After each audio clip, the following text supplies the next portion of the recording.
എല്ലാവർക്കും Sindhu's food and സ്പൈസസിലേക്ക് സ്വാഗതം. ഇന്ന് നമ്മൾ ഗ്ലോബൽ വില്ലേജ് വിസിറ്റ് ചെയ്തിട്ടുള്ള വിശേഷങ്ങളാണ് ഈ ഒരു വ്ളോഗിൽ ഉൾപ്പെടുത്തിയിരിക്കുന്നത്. അപ്പോൾ അതൊന്ന് കണ്ടു നോക്കാം. ദുബായ് വിസിറ്റ് ചെയ്യുന്നവർ മസ്റ്റായിട്ട് കണ്ടിരിക്കേണ്ട ഒരു ടൂറിസ്റ്റ് അട്രാക്ഷനാണ് ഗ്ലോബൽ വില്ലേജ്. വിശാലമായ കാർ പാർക്കിംഗ് അവിടെ ഒരുക്കിയിട്ടുണ്ട്. അങ്ങനെ പാർക്കിംഗ് എല്ലാം കഴിഞ്ഞ ശേഷം പിന്നെ നമ്മൾ ടിക്കറ്റ് എടുക്കുകയാണ്. വീക്കെൻഡിൽ 30 ദിറംസും വീക്ക് ഡേയ്സിൽ 25 ദിറംസുമാണ്. അതുപോലെ ഗ്ലോബൽ വില്ലേജിൻ്റെ ഓപ്പണിംഗ് ടൈം എന്ന് പറയുന്നത് വൈകുന്നേരം 4 മണി മുതൽ 12 മണി വരെയാണ്. വീക്കെൻഡിൽ 4 മണി മുതൽ 1 മണി വരെയാണ്. ഇനി ഗ്ലോബൽ വില്ലേജിൻ്റെ പ്രത്യേകത എന്താണെന്ന് വെച്ചാൽ വിവിധ രാജ്യങ്ങളുടെ പവലിയനാണ് അവിടെ സെറ്റ് ചെയ്തിരിക്കുന്നത്. അതുപോലെ വിവിധ രാജ്യങ്ങളിലെ ഭക്ഷണങ്ങളും നമുക്കവിടെ അവൈലബിൾ ആണ്. അപ്പോൾ നമുക്ക് അതെല്ലാം ഒന്ന് കണ്ടു നോക്കാം. ആദ്യത്തെ പവലിയൻ സെറ്റ് ചെയ്തിരിക്കുന്നത് ടർക്കിയുടെയാണ്. അപ്പോൾ നമുക്ക് അതൊന്ന് കണ്ടു നോക്കാം.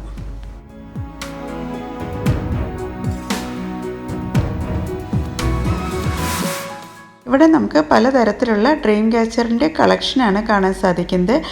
പലതരത്തിലുള്ള മാലകൾ, അതുപോലെ തന്നെ ബ്രേസ്ലെറ്റുകൾ എല്ലാം ഇവിടെ സെറ്റ് ചെയ്തിട്ടുണ്ട്. നല്ലൊരു തിരക്കാണ് ഈ ഒരു പവലിയിൽ നമുക്ക് കാണാൻ സാധിക്കുന്നത്.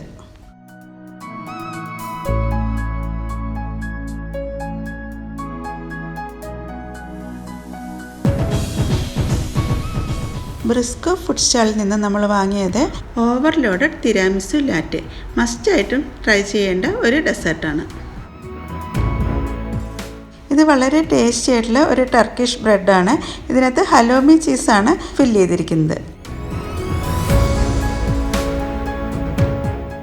അതുപോലെ തന്നെ ടർക്കിഷ് ലൈറ്റുകളുടെ നല്ലൊരു കളക്ഷൻ നമുക്കവിടെ കാണാൻ സാധിക്കുന്നതാണ്.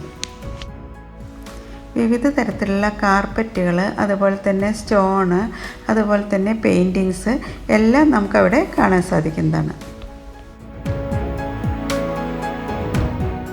കൂടാതെ പലതരത്തിലുള്ള ഡെക്കറേറ്റീവ് ഐറ്റംസ്, അതുപോലെ പലതരത്തിലുള്ള ഡ്രസ്സുകൾ, നൈറ്റ് ഡ്രസ്സുകൾ എല്ലാം അവിടെ സെറ്റ് ചെയ്തിട്ടുണ്ട്. വിവിധ തരത്തിലുള്ള ഡെസേർട്ടുകളുടെ വലിയൊരു സ്റ്റാൾ തന്നെ നമുക്കവിടെ കാണാൻ സാധിക്കുന്നതാണ്. ഇപ്പോൾ വളരെ ട്രെൻഡിങ് ആയിട്ടുള്ള ലബുബുവിൻ്റെ വിവിധ തരത്തിലുള്ള കളക്ഷനും അവിടെ സെറ്റ് ചെയ്തിട്ടുണ്ട്.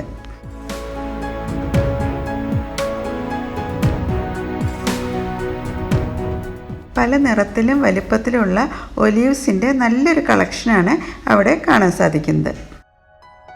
കൂടാതെ ഒലീവ് ഓയിലിൻ്റെ കളക്ഷനും അവിടെ കാണാൻ സാധിക്കുന്നതാണ്. അടുത്ത പവലിയൻ എന്ന് പറയുന്നത് പാകിസ്ഥാനാണ്. അപ്പോൾ അതിലത്തെ വിശേഷങ്ങളാണ് ഇനി നമ്മൾ കാണാൻ പോകുന്നത്. വിവിധ തരത്തിലുള്ള ഡ്രസ്സുകളുടെ കളക്ഷനാണ് നമുക്ക് ആദ്യത്തെ സ്റ്റാളിൽ തന്നെ കാണാൻ സാധിക്കുന്നത്. കൂടാതെ പലതരത്തിലുള്ള ഷോളുകളും ഡ്രസ്സുകളും ഇവിടെ കാണാൻ സാധിക്കുന്നതാണ്.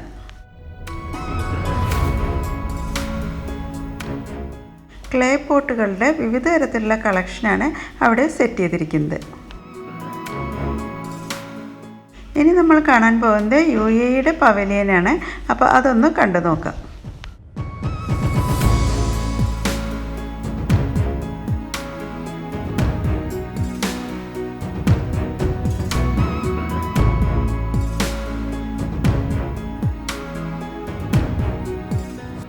സ്വീറ്റായിട്ടുള്ള ലുക്കീമത്താണ് ഇവിടെ നിന്ന് ലഭിക്കുന്നത്.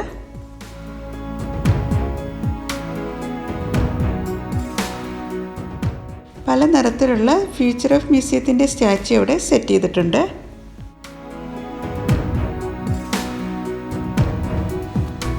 വളരെ ട്രെൻഡിങ് ആയിട്ടുള്ള ഒരു ഫുഡ് സ്റ്റാളാണ് ബോസ്നിയൻ ഹൗസ്. അപ്പോൾ അവിടെ നിന്ന് നമ്മൾ കബാബാണ് കഴിച്ചത്. അപ്പോൾ അത് ഉണ്ടാക്കുന്നതെന്ന് കണ്ടു നോക്കാം. ഈ കബാബ് വാങ്ങിക്കാൻ വേണ്ടിയിട്ട് നല്ലൊരു ക്യൂ ആണ് അവിടെ കാണാൻ സാധിച്ചത്. അപ്പോൾ ഇതാണ് ബോസ്നിയൻ കബാബ്.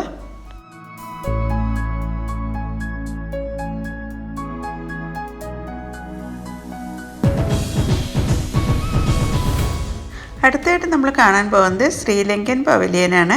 അപ്പോൾ ഈ പ്രാവശ്യം പുതുതായിട്ട് ആഡ് ചെയ്തതാണ് ഈ ശ്രീലങ്കൻ പവലിയൻ.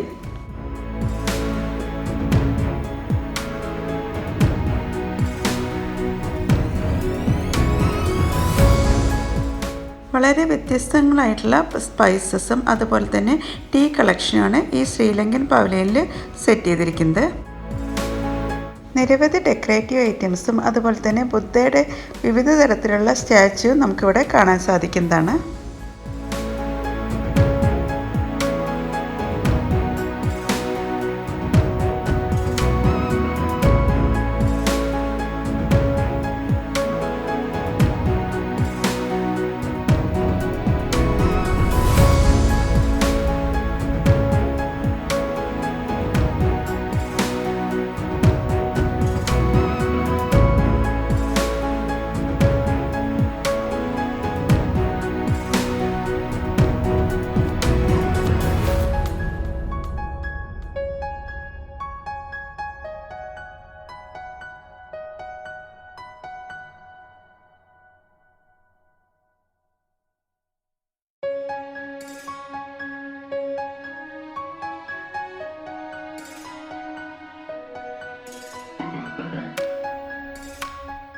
പിന്നെ അവിടെ ലൈവ് സ്റ്റേജ് പ്രോഗ്രാം നടക്കുന്നുണ്ട്. അപ്പോൾ അതൊന്ന് കണ്ടു നോക്കാം.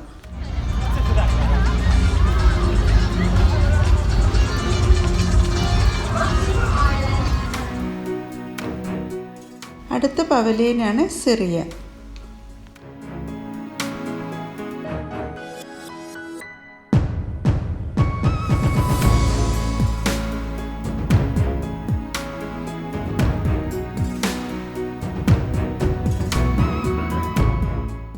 ഇതൊരു പെയിൻറ്റിങ്ങിൻ്റെ സ്റ്റാളാണ്. അവിടെ നമുക്ക് ലൈവായിട്ട് പെയിൻറ്റിങ് ചെയ്യുന്നത് കാണാൻ സാധിക്കുന്നതാണ്.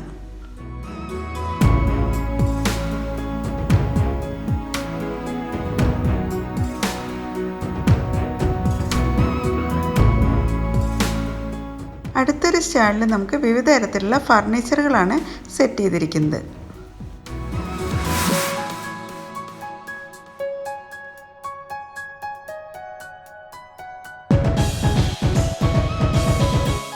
ഇത് നോക്കിയേ, വുഡൻ്റെ ചെസ് ബോർഡാണ് അവിടെ സെറ്റ് ചെയ്തിരിക്കുന്നത്.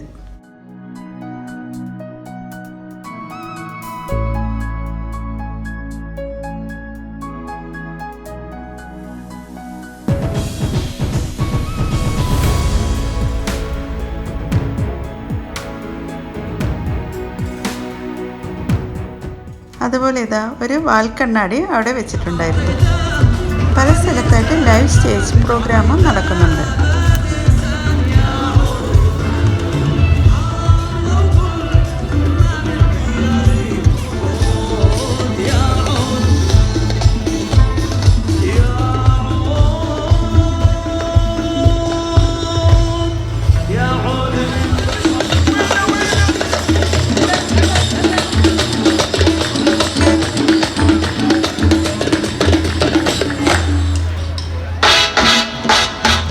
അടുത്തതായിട്ട് സെറ്റ് ചെയ്തിരിക്കുന്നത് കൊറിയയുടെ പവലിയനാണ്. തൊട്ടടുത്തായിട്ട് തന്നെ യൂറോപ്പിൻ്റെ പവലിയനും സെറ്റ് ചെയ്തിട്ടുണ്ട്. വിവിധ തരത്തിലുള്ള ഡെക്കറേറ്റീവ് ഐറ്റംസും പാത്രങ്ങൾ, കപ്പുകൾ, നല്ലൊരു കളക്ഷനാണ് അവിടെ സെറ്റ് ചെയ്തിരിക്കുന്നത്.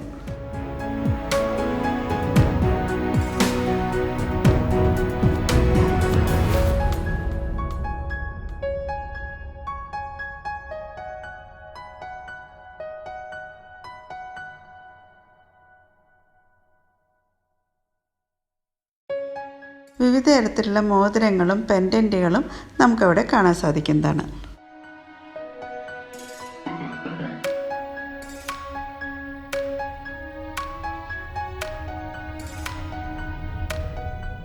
ഇവിടെ നമുക്ക് ടീഷർട്ടിൽ ഡിസൈൻ ചെയ്ത് കിട്ടുന്നൊരു സ്റ്റാളും സെറ്റ് ചെയ്തിട്ടുണ്ട്.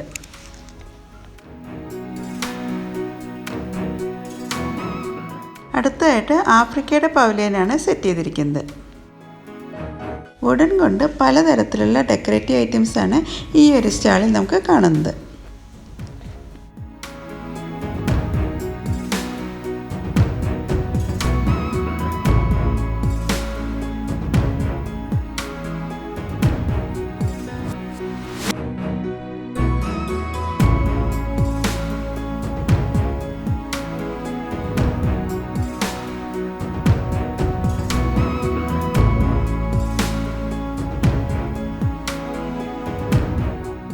പല നിറത്തിലുള്ള പോയിൻറ്റഡ് ഷൂകളുടെ നല്ലൊരു കളക്ഷനാണ് അവിടെ കാണാൻ സാധിക്കുന്നത്. ഒരു സൈഡിലായിട്ട് മിറാക്കിൾ ഗാർഡനിലെ പോലെ ഫ്ലവർ ഡെക്കറേഷനും സെറ്റ് ചെയ്തിട്ടുണ്ട്.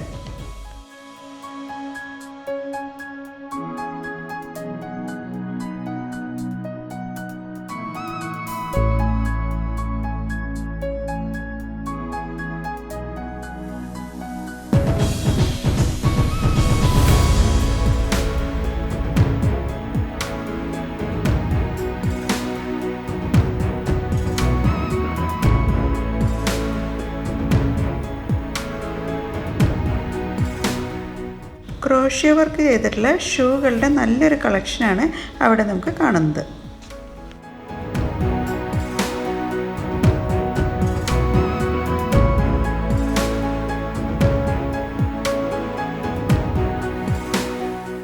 ഇവിടെ സെറ്റ് ചെയ്തിട്ടുള്ള ഫ്ലവർ ഡെക്കറേഷൻ കണ്ടാൽ നമ്മൾ മിറാക്കിൾ ഗാർഡനിലാണോ നിൽക്കുന്നത് എന്നും തോന്നിപ്പോവും.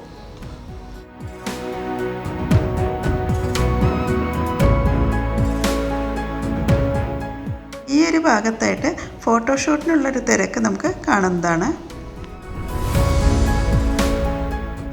രാത്രി 9 മണിക്കാണ് ഗ്ലോബൽ വില്ലേജിൽ ഫയർ വർക്ക്സ് കാണാൻ സാധിച്ചത്.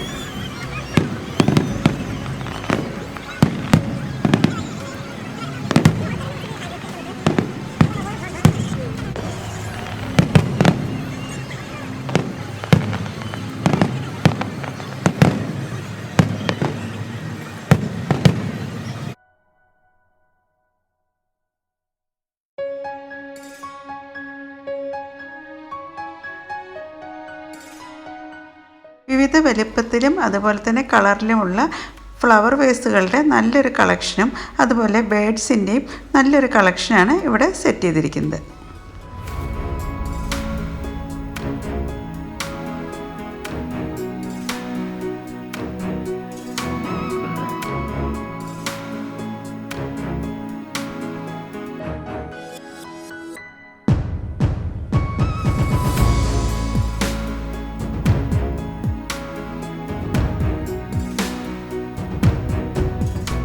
പലതരത്തിലുള്ള ഫൗണ്ടെയിൻ്റെ കളക്ഷനും ഇവിടെ സെറ്റ് ചെയ്തിട്ടുണ്ട്.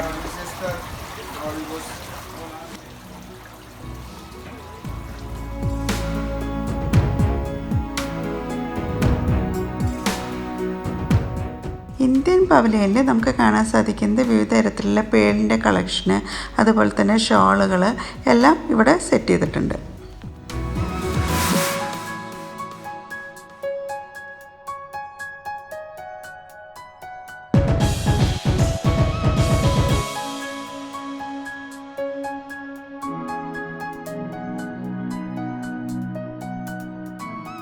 ഇവിടെ നമുക്ക് ദിനോസറിൻ്റെ ഷോ കാണാൻ സാധിക്കുന്നതാണ്. നമ്മൾ ട്രൈ ചെയ്യാൻ പോകുന്നത് തന്തൂരി മട്ക ചായ ആണ്.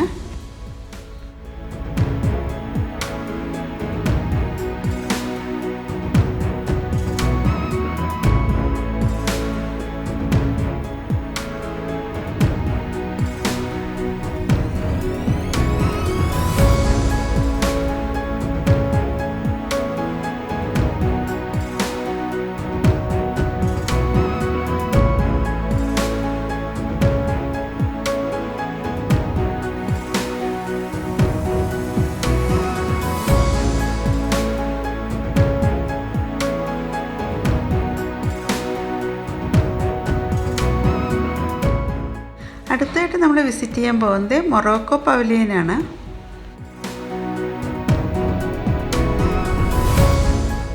പല വലുപ്പത്തിലും ഡിസൈനിലുമുള്ള കാർപ്പറ്റുകളുടെ നല്ലൊരു കളക്ഷനാണ് അവിടെ സെറ്റ് ചെയ്തിരിക്കുന്നത്.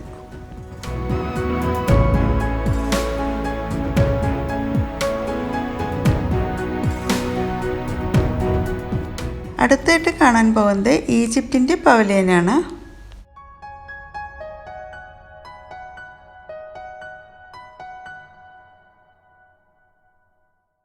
ഈജിപ്തിലെ പ്രധാനപ്പെട്ട പിരമിഡുകളുടെ കളക്ഷനും അവിടെ സെറ്റ് ചെയ്തത് കാണാം.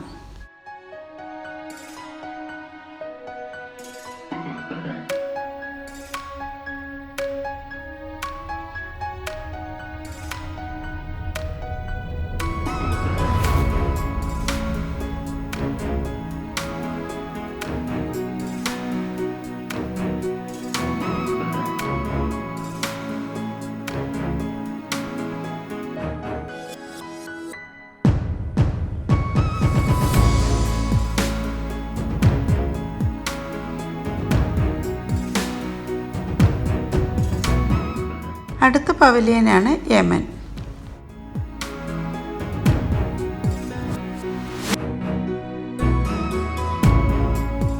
നിരവധി സ്പൈസസും അതുപോലെ തന്നെ വിവിധ തരത്തിലുള്ള ആയുധങ്ങളും നമുക്കവിടെ കാണാൻ സാധിക്കുന്നതാണ്. കൂടാതെ പവിഴപ്പുറ്റിൻ്റെ ഒരു കളക്ഷനും അവിടെ സെറ്റ് ചെയ്തിട്ടുണ്ട്.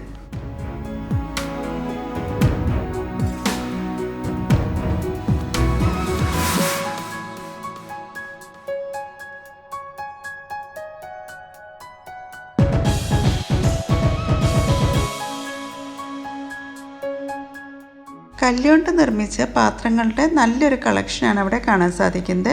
ചെറുതും വലുതുമായ നിരവധി പാത്രങ്ങൾ അവിടെ സെറ്റ് ചെയ്തിട്ടുണ്ട്. പലതരത്തിലുള്ള സ്പൈസസ് നമുക്കവിടെ നിന്ന് വാങ്ങാൻ സാധിക്കുന്നതാണ്. കളർഫുൾ ആയിട്ടുള്ള ഒരു ഫൗണ്ടൻ അവിടെ സെറ്റ് ചെയ്തിരിക്കുന്നത് കാണാൻ സാധിക്കും.